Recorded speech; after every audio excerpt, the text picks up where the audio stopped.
નર્મદામાં ભારતીય જનતા પાર્ટીનો આંતરિક કકળાટ છે તે સામે આવી ચૂક્યો છે, જ્યારે બીજી તરફ ડેડિયાપાડાના ધારાસભ્ય ચૈતર વસાવા છે તે તેમના જીતેલા માણસો છે તેમને સેટ કરી રહ્યા છે અને ભાજપ છે તેને પડકાર પણ ફેંકી રહ્યા છે. વૈષ્ણવજન તો તેને કહીએ જે પીડ પરાઈ જાનાને રે.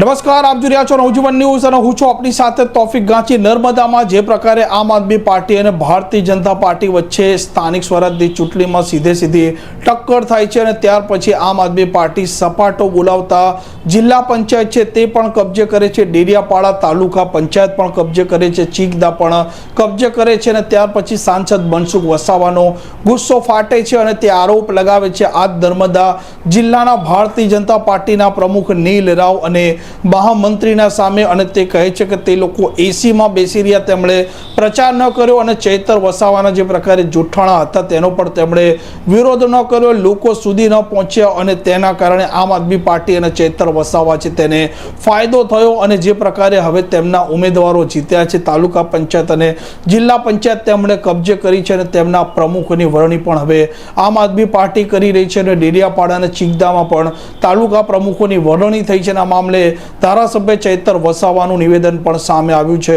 આજે અમારી ઉપસ્થિતિમાં અને નર્મદા જિલ્લા પ્રમુખ સંગઠન મંત્રી નિરંજનભાઈની ઉપસ્થિતિમાં ચીકદા ડેડિયાપાડા તાલુકાની સંકલનની બેઠક હતી, જેમાં અમારે જે સ્થાનિક સ્વરાજની ચૂંટણીમાં લોકોએ અમને પૂર્ણ બહુમતી આપી છે, જેમના તાલુકા પ્રમુખ ઉપપ્રમુખ અને જિલ્લા પ્રમુખ ઉપપ્રમુખની ચર્ચાઓ કરવાની હતી, જેમાં હાલમાં 2 તાલુકાઓની ચર્ચા થઈ છે, જેમાં ચીકદા તાલુકાના પ્રમુખ તરીકે રમેશભાઈ વસાવાની સર્વાનુમતે નિમણૂક થઈ છે.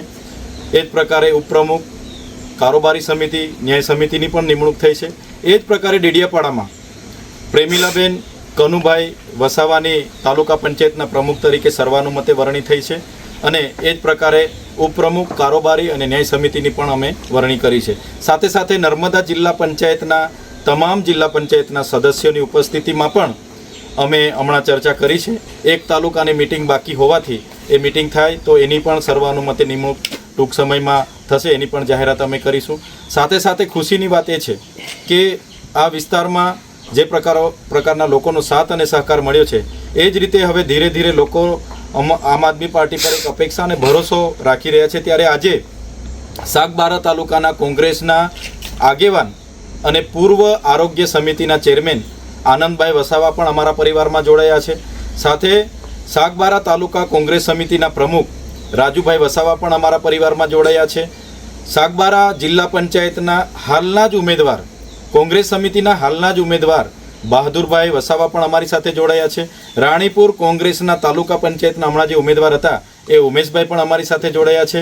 એવી જ રીતના અનેક આગેવાનો કાર્યકરો આમ આદમી પાર્ટીમાં આજે જોડાયા છે. ત્યારે ચોક્કસ અમને આનંદ થયો, એમનું સ્વાગત અમે કર્યું છે અને બધાને સાથ.